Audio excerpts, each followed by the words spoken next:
नमस्कार। आज हम पाठ्य योजना संख्या 5 शक्ति के साधन सामाजिक विज्ञान विषय के अंतर्गत भूगोल उप विषय के अंतर्गत अध्ययन करेंगे। सबसे पहले श्यामपट्ट प्रविष्टियाँ पूर्व पाठ्य योजनाओं की भांति दिनांक, विषय, उपविषय, कक्षा व वर्ग, वादन, समयावधि व प्रकरण।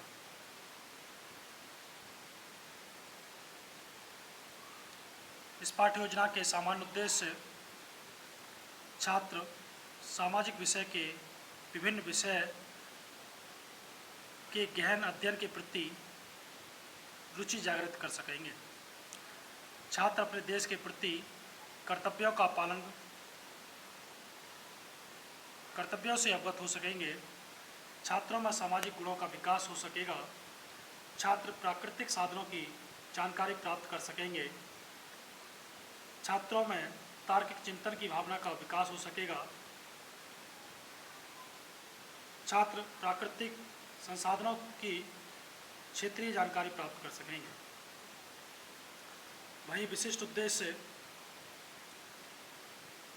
जो कि प्रकरण से संबंधित होते हैं या टॉपिक से संबंधित होते हैं, छात्र शक्ति के साधनों को समझ सकेंगे व ज्ञात कर सकेंगे। छात्र कोयला की खानों के प्रमुख क्षेत्र बता सकेंगे। छात्र खनिज तेलों के भंडारों से अवगत हो सकेंगे। छात्र प्राकृतिक गैसों का उपयोग बता सकेंगे। पूर्व ज्ञान, छात्र शक्ति के साधनों के विषय में सामान्य जानकारी रखते हैं। शिक्षण सहायक सामग्री में सामान्य कक्षा उपयोगी सामग्री, शक्ति के संसाधनों से संबंधित कुछ चित्र। इसके बाद शिक्षण बिंदु, शिक्षण उद्देश्य, छात्र अध्यापक क्रियाएं, छात्र क्रियाएं, विधि प्रविधि सहायक सामग्री व मूल्यांकन, प्रस्तावना प्रश्न जो कि शिक्षण उद्देश्य प्रत्यास्मरण का अवलोकन करते हुए छात्र अध्यापक छात्रों से पूर्व ज्ञान पर आधारित निम्न प्रश्न पूछेगा।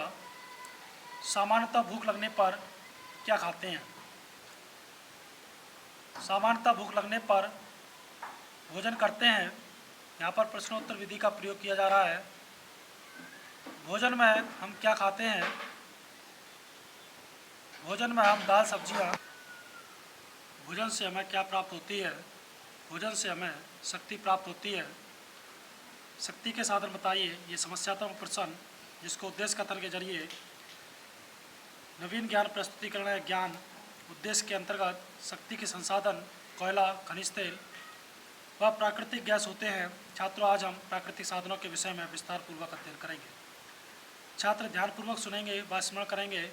यहाँ पर कथन विधि का प्रयोग किया गया। सबसे पहला शिक्षण बिंदु, शक्ति के साधन कोयला, प्रत्यास्मरण, विकासात्मक प्रश्न। शिक्षण सहायक सामग्री के जरिए आप मेरे हाथ में किस पदार्थ को देख रहे हैं? हम आपके हाथ में कोयला देख रहे हैं। इसको दिखाते हुए जो ये दृष्टांत विधि है, यहाँ पर कोयला का चित्र दिखाते हुए उसके बाद में कोयला हमें किससे प्राप्त होता है? कोयला हमें लकड़ी से प्राप्त होता है। कोयला उत्पादन के प्रमुख क्षेत्र बताइए। समस्यात्मक प्रश्न। वहीं ज्ञान को नवीन ज्ञान से जोड़ते हुए छात्र अध्यापक कथन, कोयला एक खनिज पदार्थ है जो खादानों से प्राप्त होता है। कोयलों का उपयोग रेल इंजन निर्माण, लौह इस्पात कारखानों आदि में ऊर्जा के रूप में किया जाता है। कोयले के प्रमुख प्रदेश झारखंड, छत्तीसगढ़, पश्चिम बंगाल, मध्य प्रदेश, गोवा आदि हैं। छात्र ध्यानपूर्वक सुनेंगे व स्मरण करेंगे। यहाँ पर व्याख्यान विधि का प्रयोग किया गया। मूल्यांकन प्रश्न, कोयला उत्पादक क्षेत्रों के नाम बताइए। अगला शिक्षण बिंदु, खनिज तेल, प्रत्यास्मरण या पूर्व ज्ञान अनुमान, विकासात्मक प्रश्न। आप मेरे हाथ में किस पदार्थ को देख रहे हैं?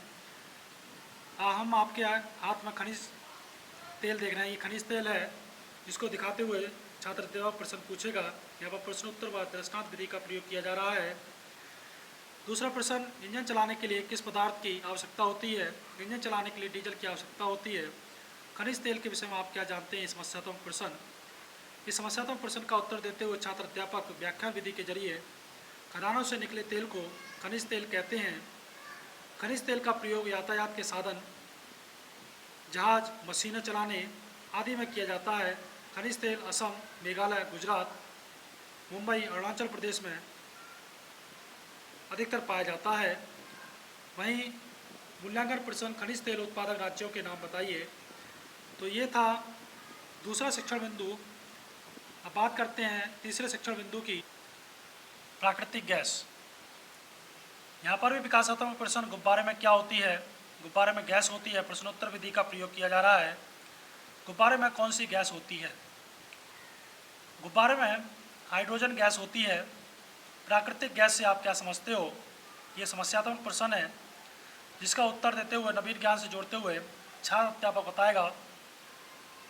प्रायः प्राकृतिक गैस खनिज तेल के साथ ही कुओं से भी प्राप्त होती है।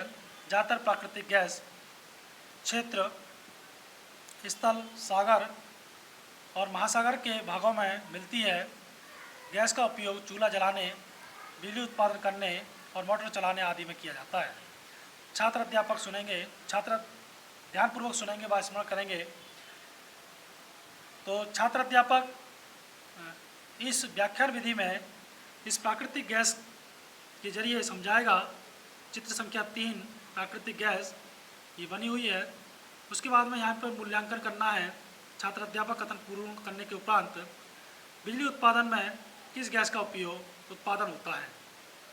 इसके उपरांत संक्षिप्तीकरण, नवीन ज्ञान स्थायीकरण व संश्लेषण छात्र अध्यापक श्यामपट से पढ़ते हुए और समझाते हुए। छात्रों, आज हमने शक्ति के संसाधन, कोयला, प्राकृतिक गैसों के विषय में जाना। इसी प्रकार शक्ति के संसाधन बहुत उपयोगी पदार्थ हैं या देते हैं।